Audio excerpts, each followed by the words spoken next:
Assalamualaikum warahmatullahi wabarakatuh. Good morning everyone. Selamat pagi anak-anak. Apa kabarnya hari ini? How are you today? Bagaimana perasaannya hari ini? Semoga hari ini tetap semangat ya. Oke, sebelum kita mulai, Ibu mau bertanya. Are you ready to learn? Apakah kalian sudah siap belajar hari ini? Oke, hari ini kita akan mempelajari mengenai hak dan kewajiban dan juga aturan. Ingin share screen ya. Di sini ada hak, kewajiban, dan aturan. Coba sebelumnya ada yang tahu apa itu hak, kewajiban, dan aturan? Oke. Tapi sebelum kita masuk ke pembelajarannya, Ibu akan menyampaikan dulu tujuan pembelajaran kita hari ini. Yang pertama yaitu kita bisa menjelaskan makna, aturan, dan norma. Lalu yang kedua, kita bisa mengidentifikasi aturan di rumah, di sekolah, dan masyarakat atau lingkungan sekitar. Yang ketiga, kita bisa mengidentifikasi hak dan kewajiban di rumah dan di sekolah. Lalu yang keempat, kita bisa menjelaskan aturan dan menghasilkan keputusan bersama. Lalu yang kelima, kita bisa menerapkan aturan dan kehidupan sehari-hari. Oke, di next slide. Coba anak-anak lihat layarnya. Please look at the board. Ini adalah contoh kegiatan di rumah maupun di sekolah. Apa ada yang tahu gambar tersebut sedang apa? Di sini ada dua anak dan satu ibu guru. Iya betul. Anak dalam gambar tersebut sedang belajar, yang dimana belajar merupakan salah satu hak sekaligus kewajiban kalian sebagai siswa. Coba sekarang Ibu mau menjelaskan materi yang pertama yaitu norma dan aturan. Sekarang Ibu minta anak-anak semua untuk mendekatkan Ibu dulu ya. Listen careful. Ibu akan menjelaskan yang pertama yaitu norma dan aturan. Norma dan aturan merupakan panduan sebagai pengendali tingkah laku masyarakat agar masyarakat dapat hidup dengan tertib. Namun, aturan biasanya tertulis dan ada sanksi atau hukuman jika dilanggar. Sedangkan norma biasanya tidak tertulis dan sanksinya berupa teguran dari masyarakat. Ada pula beberapa aturan dalam kehidupan kita. Contohnya seperti yang pertama, aturan di rumah. Aturan di rumah biasanya dibuat oleh orang tua agar suasana rumah menjadi tertib dan teratur.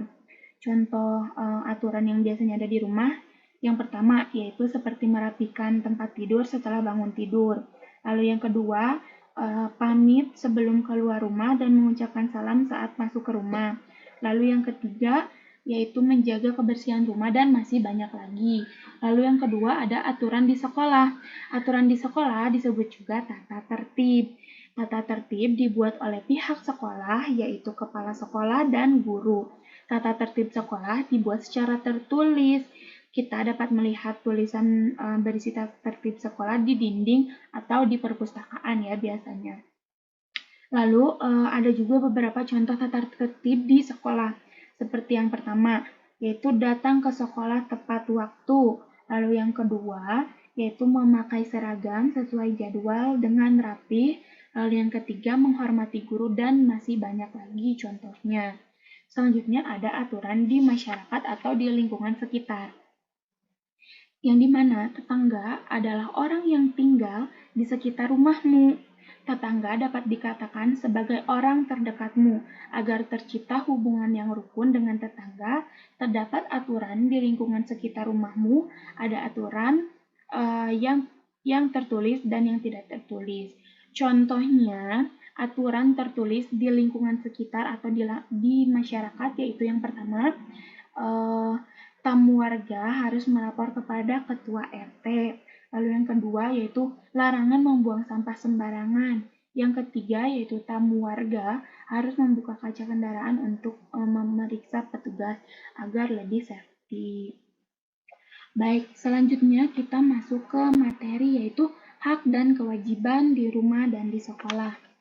Apa itu hak dan apa itu kewajiban? Hak yaitu sesuatu yang harus kita terima, dan kewajiban yaitu ada sesuatu yang harus kita lakukan untuk memperoleh hak. Setiap hak diikuti kewajiban, dan di dalam kewajiban kita ada hak orang lain. Dengan melaksanakan kewajiban, berarti kita menjaga hak orang lain. Oleh karena itu, kita harus melaksanakan kewajiban terlebih dahulu sebelum menuntut hak. Ada pula hak dan kewajiban di rumah dan di sekolah. Oke, di rumah kita sebagai anak memiliki hak dan juga kita memiliki kewajiban yang harus dilakukan sebagai anak di rumah. Contohnya, hak kita di rumah yaitu mendapat kasih sayang dari anggota keluarga, hak memperoleh rasa nyaman, hak memperoleh pendidikan, hak untuk bermain dengan adik atau kakak kita, dan yang terakhir hak menikmati lingkungan yang bersih. Lalu, dan di rumah juga kita memiliki kewajiban. Contohnya seperti kewajiban menjaga kebersihan rumah bersama keluarga. Yang kedua, kewajiban mematuhi nasihat orang tua. Yang ketiga, yaitu kewajiban meminta izin sebelum keluar rumah. Yang keempat, yaitu kewajiban menyayangi adik dan kakak. Lalu yang kelima, yaitu kewajiban membantu adik. Ada pula hak dan kewajiban di sekolah, yaitu guru adalah orang tua kita di sekolah. Di sekolah kita harus menghormati guru sebagaimana kita menghormati orang tua di rumah. Nah, di sekolah juga kita memiliki kewajiban. Contohnya apa saja? Seperti yang pertama, kewajiban mengumpulkan tugas sekolah. Lalu yang kedua, kewajiban menghargai teman kelas, teman eskul, dan semua teman-teman yang ada di sekolah. Lalu yang ketiga, kewajiban mengerjakan piket kelas. Yang keempat, kewajiban mengikuti upacara dengan tata tertib, tidak mengganggu teman lain. Lalu yang kelima, yaitu kewajiban mendengarkan penjelasan guru. Dan selain kewajiban di sekolah juga, kalian memiliki hak seperti hak meminjam buku di perpustakaan, hak mendapatkan nilai ulangan, hak bermain saat jam istirahat, dan hak bertanya kepada guru saat ada pembelajaran yang kurang dimengerti. Lalu selanjutnya ada aturan dalam menghasilkan keputusan bersama. Apa itu keputusan bersama? Keputusan bersama, keputusan yang disepakati atau disetujui bersama, yang dimana berarti keputusan bersama harus diterima dan dilaksanakan oleh semua yang menyepakati. Lalu dalam keputusan bersama, aturan keputusan bersama juga ada yang harus dilakukan. Contoh aturannya yaitu kita bisa menentukan dulu masalah yang akan dibicarakannya itu apa. Lalu semua orang harus mengetahui masalah yang ingin diselesaikan. Lalu yang kedua yaitu memberikan kesempatan kepada setiap orang untuk menyampaikan pendapatnya. Pendapat harus disampaikan secara bergantian. Lalu yang ketiga yaitu pilihlah satu atau beberapa pendapat yang disepakati bersama. Hasil kesepakatan itu yang menjadi keputusan bersama. Lalu selanjutnya ada hak dalam menghasilkan keputusan bersama, yaitu keputusan bersama dihasilkan untuk kepentingan bersama. Agar diperoleh keputusan terbaik, kita memiliki hak untuk ikut serta dalam prosesnya. Nah, dalam keputusan bersama juga ada hak-haknya. Contohnya seperti hak untuk menyampaikan pendapat, lalu ada hak untuk menanggapi pendapat orang lain, dan hak untuk menyetujui pendapat orang lain. Selanjutnya, ada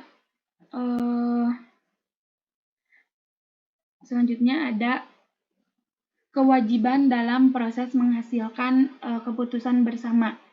kita berhak ikut serta dalam proses menghasilkan keputusan bersama. Kita juga memiliki kewajiban agar terputus bersama dapat dihasilkan dengan baik. Contohnya yaitu contoh kewajibannya seperti yang pertama, yaitu kewajiban meminta izin sebelum menyampaikan pendapat. Apakah diizinkan untuk memberi pendapat atau tidak. Lalu yang kedua, yaitu kewajiban menyampaikan pendapat dengan jelas. Lalu yang ketiga, yaitu kewajiban mendengarkan pendapat orang lain. Dan yang keempat, yaitu kewajiban menerima pendapat orang lain.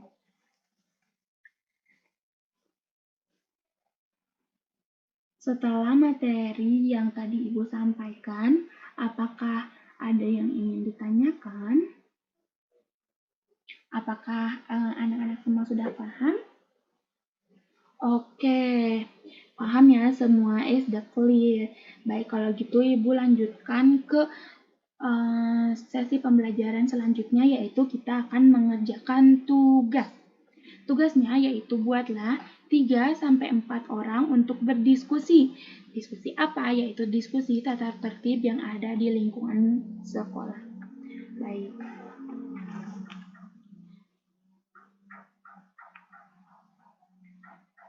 Nah, selanjutnya kita akan masuk ke bagian kerja kelompok, di mana setiap kelompok beranggotakan 3 sampai dengan 4 orang. Lalu tugasnya, jika sudah, coba sekarang semuanya duduk dulu berkelompok ya. Nah, kita sekarang akan bermain sambil belajar. Oke semuanya, working group. Silakan berkumpul dengan teman kelompoknya. Oke, setelah sudah, sekarang kalian tuliskan di dalam kertas 1 lembar aturan yang ada di sekolah. Aturan sekolah baik yang tertulis maupun tidak. Nah, yang tertulis itu biasanya terletak di ruang guru, di koridor, maupun di tempat-tempat yang ada pajangan gitu. Lalu yang tidak tertulis itu biasanya tidak ada dalam tata tertib, tapi harus selalu kita lakukan. Coba kalian tuliskan sesuai pengalaman kalian. Ibu kasih waktu kalian 15 menit. Oh ya, tugasnya kalian berdiskusi mengenai tata tertib yang ada di sekolah, lalu dituliskan. Ingat ya, work with your partner group, jadi mengerjakan bareng teman-teman di kelompoknya. Oke. Oke, siapa yang sudah bisa raise your hand? Siapa kelompok yang sudah? Coba. Oke, kelompok 1 sudah. Jika sudah, coba who wants to try mempresentasikan hasil diskusinya? Coba siapa yang berani untuk mempresentasikan hasil diskusinya? Perwakilan saja.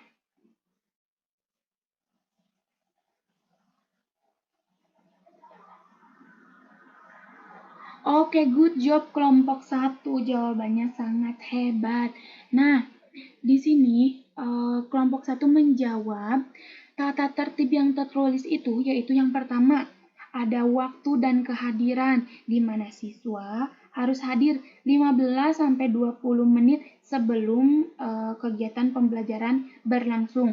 Lalu yang kedua, kelompok 1 itu menjawab perlu menggunakan seragam sesuai aturan harinya, karena di sekolah itu ada aturan seragam setiap harinya. Lalu yang ketiga yaitu kebersihan, di mana semua siswa wajib melaksanakan jadwal piket dan menjaga lingkungan tetap bersih. Dan kelompok 1 juga menjawab aturan yang tidak tertulis itu, yang pertama yaitu sopan santun, di mana menyapa dan memberi salam kepada guru, staf, atau orang yang lebih tua yang ada di lingkungan sekolah. Lalu yang kedua yaitu saling menghargai, di mana berbicara dengan bahasa yang santun, tidak tidak memotong pembicaraan, dan menghargai pendapat teman. Lalu yang ketiga, kelompok 1 menjawab, yaitu sikap selama belajar. Nah, itu merupakan salah satu aturan yang tidak tertulis tapi harus selalu kita lakukan, di mana kita harus duduk dengan tertib, mendengarkan guru dan menjelaskan, serta meminta izin jika ingin keluar kelas untuk ke toilet ataupun untuk meminta izin yang lainnya. Dan yang terakhir, kelompok 1 menyebutkan yaitu ada sikap sosial, di mana membiasakan diri untuk mengucapkan 3 kata ajaib, yaitu tolong, maaf, dan terima kasih. Nah, jawaban yang tadi diberikan oleh kelompok 1 sangat hebat. Give applause untuk kelompok 1. Kelompok 1 excellent, jawabannya tepat sekali. Nah, coba anak-anak yang lain ada yang mau menambahkan? Mungkin tidak ya. Nah, terima kasih atas jawabannya dan kerjasamanya pada pembelajaran hari ini. Thank you for attention. Sebelum kita akhiri, oke anak-anak, sebelum kita menutup pembelajaran hari ini, Ibu mau bertanya, what have I learned today? Apa aja sih yang kita udah pelajari? Ya, kita udah mempelajari hak, kewajiban, aturan, dan yang terakhir tadi kita belajar mengenai tata tertib. Oke, good job. Lalu, siapa yang bisa summarize today lesson? Coba siapa yang bisa menyimpulkan pembelajaran kita hari ini? Nah, ya, that's correct. Kita harus menjalankan hak dan kewajiban secara seimbang serta memenuhi aturan yang ada. Terima kasih jawabannya. Oke, thank you for participating hari ini ya anak-anak. Jangan lupa untuk selalu melaksanakan hak dan kewajiban kalian di rumah, di sekolah maupun di lingkungan masyarakat. Oke, see you next meeting everyone. Goodbye and have a nice day. Terima kasih untuk pembelajaran kita hari ini. Semoga kita bisa bertemu di lain waktu. Wassalamualaikum warahmatullahi wabarakatuh.